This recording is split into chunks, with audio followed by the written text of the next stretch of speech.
बिस्मिल्लाहिर्रहमानिर्रहीम। अस्सलाम वालेकुम नाज़रीन, आप यूट्यूब चैनल देख रहे हैं। मैं इमरान खान हूँ। डोनाल्ड ट्रंप ने कुछ बहुत बड़े बड़े ऐलानात किए हैं, वो मैं आपको इस वीलॉग में बताऊंगा, क्योंकि एस्टेब्लिशमेंट में उसके बाद खलबली मच गई है। जितनी भी दुनिया के अंदर पाकिस्तान जैसे मुल्कों की एस्टेब्लिशमेंट्स हैं, यानी अगर आप इंडिया की बात करें, पाकिस्तान की बात करें, इंडिया तो बहुत बड़ी डेमोक्रेसी है और बहुत सारे मुल्क हैं छोटे मोटे जो अमेरिका के आशीर्वाद के साथ चलते हैं, या उनकी एस्टेब्लिशमेंट अमेरिका की ईमा के ऊपर काम करती है। स्पेशली पाकिस्तान का एक बड़ा ज़बरदस्त ट्रैक रिकॉर्ड है कि पाकिस्तानी एस्टेब्लिशमेंट की जो डोरियां हैं वो अमेरिका से हिलती है। तो इनके लिए जो सबसे मेन हब है या जो पावर हब है वो अमेरिकन एस्टेब्लिशमेंट है। अमेरिकन एस्टेब्लिशमेंट के अंदर खलबली मच गई है डोनाल्ड ट्रंप के स्टेटमेंट्स के बाद। तो इसके असरात कितने ज़बरदस्त होंगे पाकिस्तान और पाकिस्तान जैसे ममालिक की जो एस्टेब्लिशमेंट्स हैं उनके ऊपर। लेकिन सबसे पहले मैं आपको बताऊं कि आज बड़ा इंपॉर्टेंट दिन है पाकिस्तान तहरीक इंसाफ के लिए। तहरीक इंसाफ दो फ्रंट्स के ऊपर काम कर रही है। पहला जो ओवरसीज पाकिस्तानियों का है वो इस वक्त बहुत इंपॉर्टेंस इख्तियार कर गया है, क्योंकि आलमी मंजरनामे में डोनाल्ड ट्रंप की हैरान कुन जीत के बाद ये एक्सपेक्टेड तो थी, लेकिन आलमी मीडिया ने, क्योंकि आलमी मीडिया भी आलमी एस्टेब्लिशमेंट के लिए काम करता है और वहां सारा इन्फ्लुएंस जो है वो अमेरिकन का है या अमेरिकन एस्टेब्लिशमेंट का है या अमेरिकन डीप स्टेट का है, तो वो पूरा तासुर दे रहे थे कि डोनाल्ड ट्रंप का बड़ा टफ मुकाबला है। पाकिस्तानी मीडिया का अगर आप उसके साथ मुवाजना करें तो देखें पाकिस्तानी मीडिया क्या कहता था। पाकिस्तानी मीडिया के जो बड़े बड़े सुर्खैल हैं, जो बड़े बड़े नाम हैं, वो ये कहते थे इमरान खान ज्यादा से ज्यादा 10 या 12 सीटें जीत जाएगा, और अगर इससे ज्यादा जीता तो वो जो जीतने वाले हैं वो गारंटियां देकर जीतेंगे, और वो जीतते ही पीएमएलएन, पीपल्स पार्टी और एमक्यूएम समेत दूसरी जमातों को ज्वाइन कर लेंगे। ये इनके बुलंदो बांग किस्म के दावे थे और बड़े बड़े इन्होंने नारे और बड़ी बड़ी इन्होंने बातें की हुई थी। अब पाकिस्तानी तज्जियाकार जितने ब्रूटल थे, पाकिस्तानी अवाम ने उतना ही सख्त रद्द-ए-अमल दिया और पूरा का पूरा इलेक्शन उल्टा के रख दिया। आज तमाम तरफ फस्तायत के बावजूद पाकिस्तान की सबसे बड़ी पॉलिटिकल पार्टी पाकिस्तान तहरीक इंसाफ है, और उन तज्जियाकारों को जो है वो अभी तक बेचारों को शर्म भी नहीं आ रही। शीशे में अपनी शक्ल देखकर अपने आप को कुछ कहते भी नहीं है, 3 लफ्ज भी नहीं अपने ऊपर भेजते बेचारे। हालांकि इन्होंने खड़े होकर नाच नाच के घुंघरू तोड़ दिए थे कि इमरान खान खत्म शुद्ध, ए हो गया तो वो हो गया, तो फलाना जर्नैल आ गया, तो फलाना बंदा आ गया, तो फलानी एस्टेब्लिशमेंट हो गई, तो फलाना काम हो गया, तो फलाना गिरफ्तार हो गया, तो फलानी गवाही आ गई, पता नहीं क्या कुछ। हर बात के ऊपर इन्होंने इमरान खान का जो है वो इन्होंने कहा जी खत्म शुद्ध। लेकिन हमने देखा कि सारा कुछ करने के बावजूद आज भी पाकिस्तान की सबसे बड़ी पॉलिटिकल हकीकत इमरान खान है। कोई माने या ना माने, यानी पाकिस्तान के सिर्फ एक सूबे को छोड़कर बाकी तमाम जगहों पर फस्तायत का बाजार गर्म है।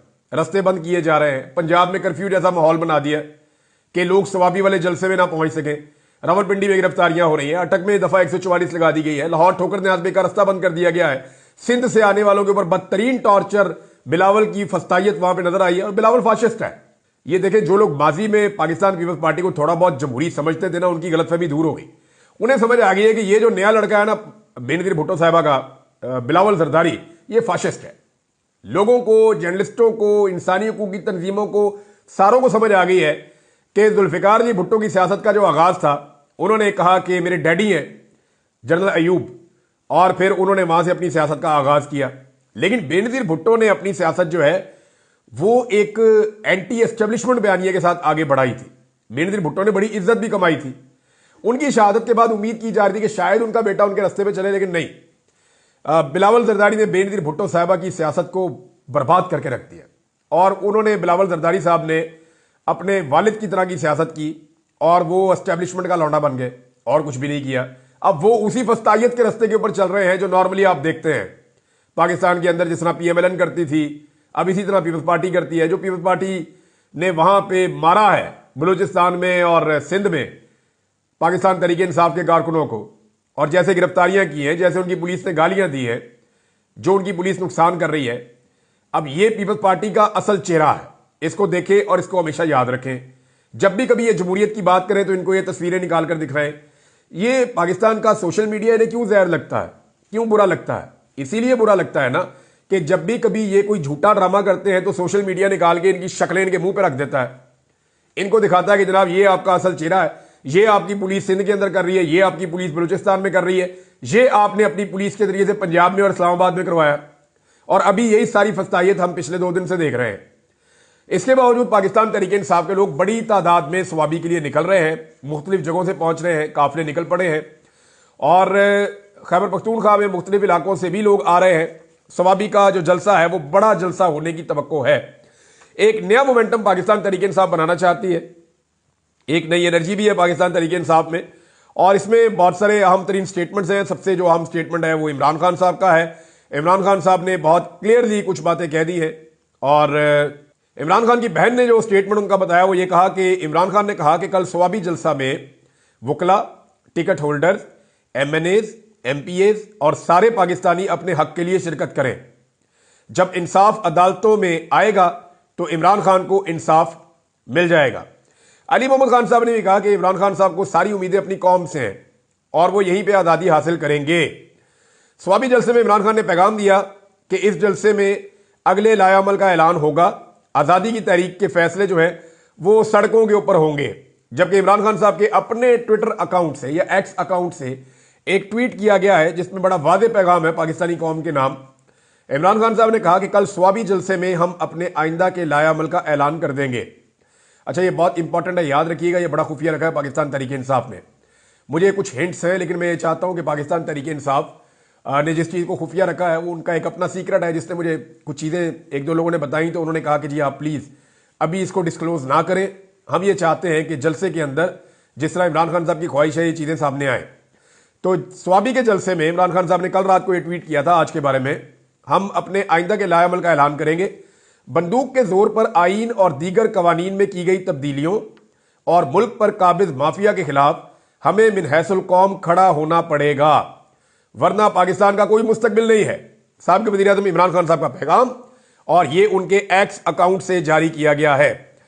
अब एक सलमान अकरम राजा साहब जो सेक्रेटरी जनरल है पाकिस्तान तहरीक इंसाफ के, उनका भी एक स्टेटमेंट है और वो आप ये देख लें। लेकिन शेख वक्कास अकरम साहब ने क्लियर किया है कि इमरान खान की पॉलिसी की लाइन जो है वो बड़ी क्लियर है। संजानी जलसा में जो कुछ हमारे साथ किया गया था उसके बाद से इमरान खान साहब ने कहा था, और एस्टेब्लिशमेंट के साथ किसी किस्म की अब हमारी कोई भी एंगेजमेंट नहीं है। जावेद हाशमी साहब ने इमरान खान साहब के बारे में कहा। जावेद हाशमी के बारे में एक बात याद रखिएगा, इन्होंने बड़ी लंबी जेल काटी है। अगर पाकिस्तान में किसी सियासी कैदी के ऊपर एक लंबी जेल और लंबे अरसे तक सख्तियां रही हैं तो वो जावेद हाशमी है। नवाज शरीफ डील करके निकल लिए, नवाज शरीफ के करीबी दोस्त डील करके निकल लिए, ख्वाजा आसिफ, ख्वाजा साद रफीक, बायर, सारे अपनी अपनी इंजॉयमेंट कर रहे थे, अपना अपना कारोबार कर रहे थे। एक आदमी डट कर खड़ा था मुशर्रफ के रिजीम में, और वो था जावेद हाशमी। जावेद हाशमी साहब ने आसिफ अली जरदारी की जेल तो जेल ही नहीं थी ना, जरदारी साहब तो जेल के साथ वाली कोठी के अंदर अपनी लाइफ एंजॉय कर रहे थे। बाकायदा उनको वहां वो सहूलतें मुयसर थी जो अच्छे खासे आदमी को, जो आज़ाद आदमी उसको मुयसर नहीं होती। अक्सर वहां से वो फार्म हाउसेज पे भी चले जाया करते थे।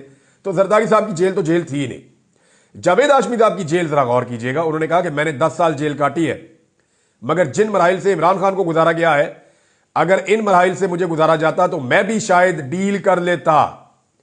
ये वो जावेद हाशमी है जिसको इतनी सख्तियां बर्दाश्त की कि आज वो सही तरह बोल नहीं सकते, सही तरह चल नहीं सकते, और ये सारे वो तोहफे हैं जो जेल में उनको मिले।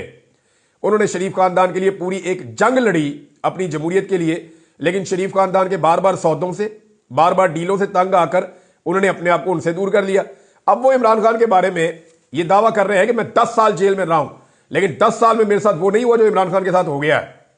और अगर मेरे साथ ये किया जाता या मुझे इन मराहिल से गुजारा जाता तो मैं डील कर लेता। इतना जुल्म किया जा रहा है कि एक कमरे में इसे बंद किया हुआ है और इसे डील के लिए कहा जा रहा है। अच्छा जी, एक स्टेटमेंट जो है वो सलमान अकरम राजा साहब का है। यहां से आपको आइडिया हो जाएगा कि सबका स्वाबी जलसा में जाना कितना जरूरी है। इमरान खान साहब ने बड़ा क्लियर कर दिया है। वैसे मैं कल रिपोर्ट करूंगा आपको दिन के वक्त, मे भी हम जाएं भी स्वाबी जलसे में, तो आपको हम रिपोर्ट करेंगे कि एक्चुअली स्वाबी में किस तरह लोग पहुंच रहे हैं, उनका टेम्परामेंट क्या है, लोगों के जज्बात क्या है। क्योंकि इससे पहले मैंने देखा कि पाकिस्तान तहरीक इंसाफ के कारकुन बहुत गुस्से में और वो बड़े रिएक्टिव हैं, यानी वो चाहते हैं कि इमरान खान साहब जेल से बाहर आए और पाकिस्तान के हालात ठीक हों।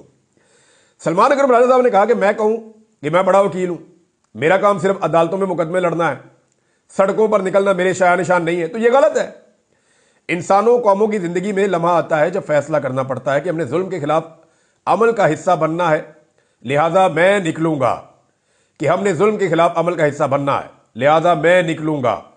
अब हर पाकिस्तानी को भी फैसला करना है, उसने महफूज जगह पर बैठकर मुबस्सिर बनना है या कौम की तारीख में अपना हिस्सा डालना है। ये जनाब सलमान अकरम राजा साहब का पैगाम है। और आज का दिन बहुत इंपॉर्टेंट, पाकिस्तान तहरीक इंसाफ कितना बड़ा शो करती है ये हम आपको दोपहर के बाद बताएंगे भी, जब सारे काफिले स्वाबी की तरफ जा रहे होंगे। अब आ जाए जनाब, नौ मुंतखब अमरीकी सदर हैं, उन्होंने क्या मुसीबत पैदा कर दी है अमरीकी एस्टेब्लिशमेंट के लिए। अमरीकी एस्टेब्लिशमेंट वो एस्टेब्लिशमेंट है जो पाकिस्तानी एस्टेब्लिशमेंट को कंट्रोल करती है, और सिर्फ पाकिस्तान की नहीं, दुनिया की बेशुमार एस्टेब्लिशमेंट्स हैं जिनको वो कंट्रोल करती है। मैंने खुद बड़े बड़े तगड़े बंदों को अमेरिकन एस्टेब्लिशमेंट के सामने घुटने टेकते हुए पूरा रिकॉर्ड है, ना सिर्फ पढ़ा है ना सिर्फ देखा है, बल्कि मैंने जेन्युइनली देखा कि वो जब बात करते हैं तो वो बहुत परेशान हो जाते हैं, स्पेशली जब अमेरिकन की तरफ से कोई ऑर्डर आता है। तो अब जो डोनाल्ड ट्रंप ने कह दिया है ना, या जो उन्होंने ऐलानात कर दिए, ये टोटल 11 ऐलान है जो डोनाल्ड ट्रंप ने किए हैं। ये 11 ऐलान अमेरिकन एस्टेब्लिशमेंट के लिए आप समझे एक तरह की मौत है। डोनाल्ड ट्रंप ने किया क्या, जरा ये सुने आप, मैं आसान करके आपको बता रहा हूं आपकी जबान में। और ये मेरी मनसूबाबंदी है कि हम वाशिंगटन की बदउनवानी से अपनी जमहूरियत को वापस हासिल करेंगे, बदउनवानी से पाक करेंगे वाशिंगटन को, और हमेशा के लिए गहरे रियासती निजाम यानी जो डीप स्टेट है, बंद कमरों के फैसले, वो जो मैं कहता हूं आपको कि बंद कमरों में 4 बंदे बैठे पूरे मुल्क का फैसला कर दिया, हम ये करेंगे, हम वो करेंगे, जाती मफादात उसके अंदर लोगों के आ जाते हैं, अपने जाती मफादात आ जाते हैं, अपने करीबी लोगों के, अपनी एक क्लास के मफादात आ जाते हैं। तो उन्होंने कहा जी डीप स्टेट को खत्म कर देंगे, खात्मे का ऐलान कर दिया, और 4 साल बाद होते हैं। डोनाल्ड ट्रंप को पहले यह बात समझ आने में टाइम लग गया था, जैसे इमरान खान साहब को समझ नहीं आ रही थी और जैसे हमें समझ नहीं आ रही थी। हम यही समझ रहे थे सारा निजाम ठीक चल रहा है, ऐसे ही चलता है। वो तो फिर जब पता चला तो निजाम गले पड़ गया।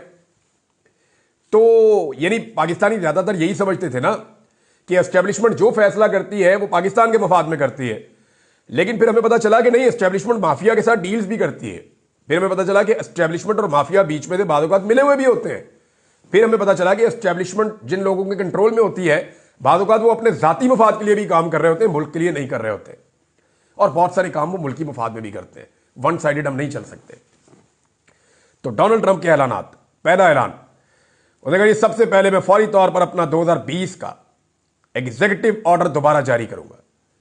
अब ये 2020 में जाके ट्रंप ने किया था, क्योंकि ट्रंप को अपने आखिरी साल में एहसास हुआ कि ये क्या गेम हो रहा है और मेरे खिलाफ क्या खेल खेला जा रहा है। तो सबसे पहले 2020 का एग्जीक्यूटिव ऑर्डर दोबारा जारी करूंगा, जिसके जरिए मैं बदउनवान और सरकश अफसरान को हटाऊंगा, इख्तियारात वापस बहाल करूंगा, और मैं इस इख्तियार का पूरे तरीके से इस्तेमाल करूंगा, उठा के बाहर फेंक दूंगा। जर्नैलों की खैर नहीं है, करप्ट ब्यूरोक्रेट्स की खैर नहीं है, जो अमेरिकन एस्टेब्लिशमेंट की डीप स्टेट है उसकी खैर नहीं है। अब आ जाए दूसरा ऐलान। उसने कहा दूसरा, हम अपनी कौमी सलामती और इंटेलिजेंस निज़ाम में मौजूद तमाम बदउनवान अनासर को बाहर निकाल देंगे, और ये बहुत सारे हैं। वो महकमे और इदारे जो हथियार के तौर पर इस्तेमाल हो रहे हैं, इन्हें मुकम्मल तौर पे दोबारा तरतीब दूंगा, फिर से इनको ठीक करूंगा, ताकि जो ऐसे अफसरान जो पीछे रह के काम करते हैं, या ऐसे लोग जो दस्ताने पहनकर काम करते हैं, या बेचेहरा लोग हैं, नामालूम अफराद जिन्हें हम कहते हैं, वो कभी भी कदामत पसंदों, ईसाइयों या बाएं बाजू के सियासी मुखालिफिन को कुचलना, निशाना बनाना और जुल्म का शिकार ना कर सके, जैसा कि वो नाकाबिले यकीन हद तक कर रहे हैं। अमेरिकन एस्टेब्लिशमेंट की तो खैर नहीं है। तीसरा और चौथा, ये 2 चीजें इकट्ठी उन्होंने बताई हैं। उन्होंने कहा जी अदालतों की हम इस्लाह करेंगे, अदालतों को ठीक करेंगे। अदालतों में बहुत बदउनवानी है, जजेस जो हैं वो कई दफा परवाह भी नहीं करते जब वो वारंट जारी करते हैं, उनके सामने झूठ बोला होता है, उन्हें बाद औक़ात आइडिया होता है, ऐसी दरखास्तें होती हैं जिनमें जजेस को मालूम था, या कम अज कम उन्हें पहले से मालूम होना चाहिए था कि वो गलत दरखास्तें हैं, लेकिन वो इस पर कुछ नहीं करते। जजेस बंदों की गिरफ्तारियां करवा देते हैं, इनसे झूठ बोला जाता है, और वो मजबूर हैं कि मुल्क को तकसीम करने वाले झूठ और ताकत के गलत इस्तेमाल को बेनकाब हम करेंगे। हम एक सच्चाई और मफामती कमीशन कायम करेंगे, ये जनाब इनका चौथा काम है।